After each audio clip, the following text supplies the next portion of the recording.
My dear ISPCS aspirants, I am Dr. आनंद प्रदीक्षित। जल्दी ही मैं आपको संविधान की कुछ बहुत इंटरेस्टिंग बातों पर छोटे छोटे वीडियोस देने वाला हूं।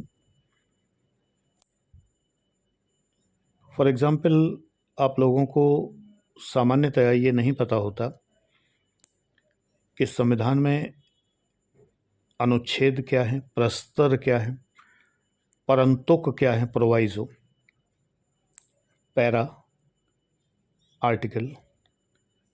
आर्टिकल को आर्टिकल क्यों कहते हैं, धारा में और आर्टिकल में, अनुच्छेद में क्या अंतर है, सेक्शन और आर्टिकल में, ये परंतुक क्यों लगाए जाते हैं, प्रोवाइजियो, अधिनियम क्या होता है, एक्ट, रूल्स क्या होते हैं, नियम, रेगुलेशंस क्या होते हैं, विनियम, मैनुअल क्या होता है, कार्य नियमावली। ये तो मैंने ट्रांसलेशन बताए हैं, इनके बारे में विस्तार से समझाना है। इसी प्रकार से कॉन्स्टिट्यूशनल, संवैधानिक क्या होता है, एक्स्ट्रा कॉन्स्टिट्यूशनल, संविधानेतर क्या होता है, अनकॉन्स्टिट्यूशनल, संविधान विपरीत क्या होता है, विधिक क्या होता है, लीगल, अविधिक क्या होता है, इलीगल, विधि इतर क्या होता है, एक्स्ट्रा लीगल, स्टैट्यूटरी प्रोविजंस क्या होते हैं, सांविधिक प्रावधान, प्रावधान शब्द क्या अर्थ क्या है, प्रोविजन का। ये बातें मैं आपको पूरे ऑथेंटिक तरीके से, ऐसी बहुत सी बातें हैं। केस लॉज आपको कौन कौन से पढ़ने हैं, केशवानंद भारती, गोपालन, राजनारायण, मेनका गांधी इत्यादि। और क्या ये पूरे पूरे जो इंटरनेट पे दिए रहते हैं वो पूरे लॉज पढ़ने हैं, केस लॉज।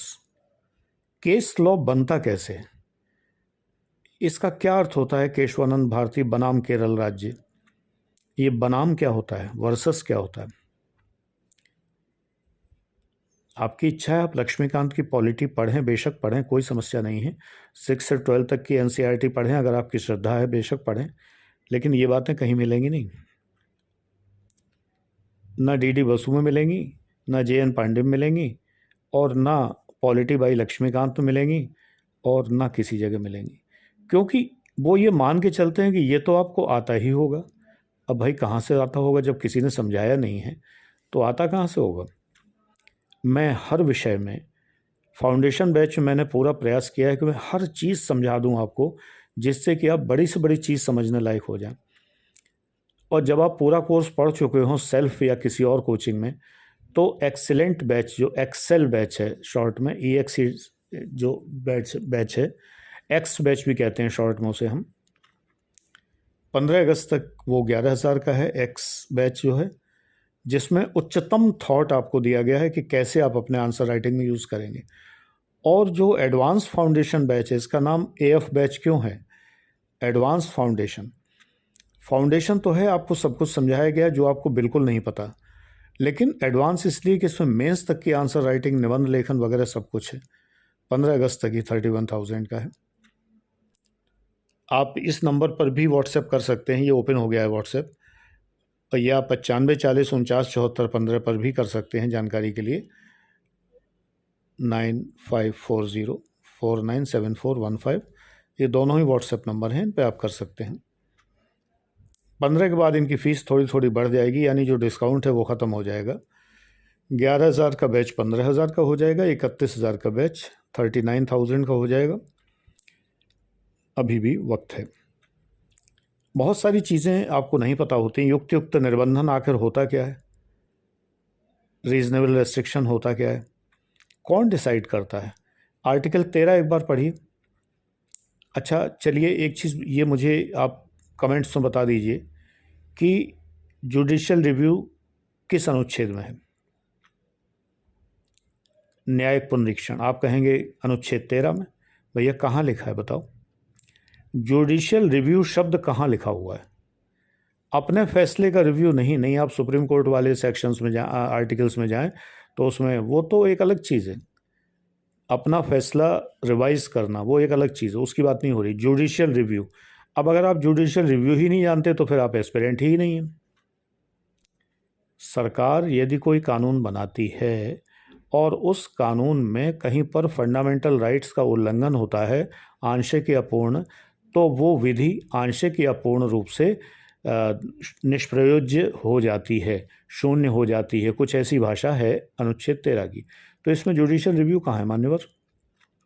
ये कौन बताएगा आपको?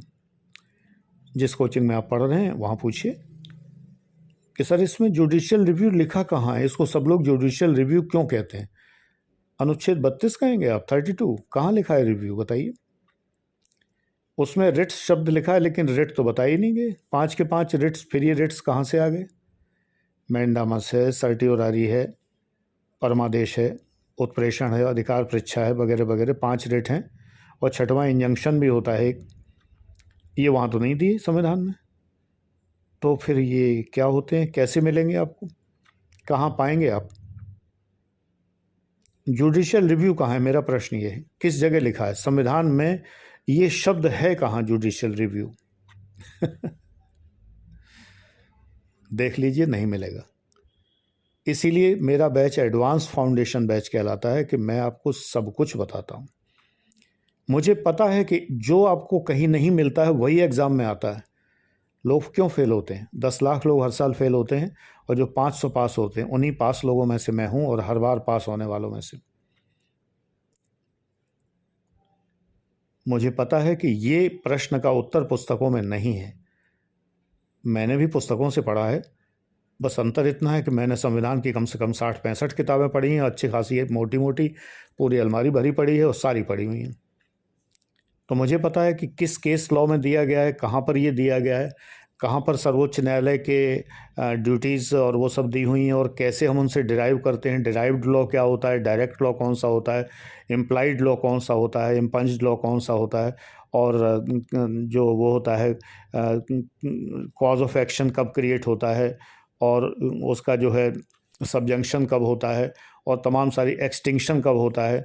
ये तमाम चीज़ें तो मैं समझाऊंगा आपको ना, आप खुद समझ के देख लीजिए। कलरेबल लेजिस्लेशन जल्दी लोगों को समझ में नहीं आता है। थ्योरी ऑफ जो पिथ एंड सब्सटेंस है आसानी से पल्ले नहीं पड़ता है कि ये है क्या। पिथ एंड सब्सटेंस का डॉक्ट्रिन ऑफ लैप्स नहीं समझ में आता है, डॉक्ट्रिन ऑफ सरेंडर नहीं समझ में आता है।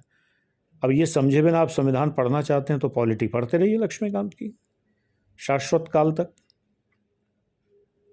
लक्ष्मीकांत की पॉलिटी पढ़ के समझ के दिखा दीजिए, चैलेंज है मेरा। ये फ़र्क होता है एक सफल व्यक्ति के पढ़ाने में और यूं ही तमाम जगह ब्ला ब्ला सुनने में। तो ब्ला ब्ला मत सुनिए, कायदे की चीज़ें। इस चैनल पर मैं कुछ चीज़ें आपको बताऊंगा, तैयार रहिए सुनने के लिए। Thank you.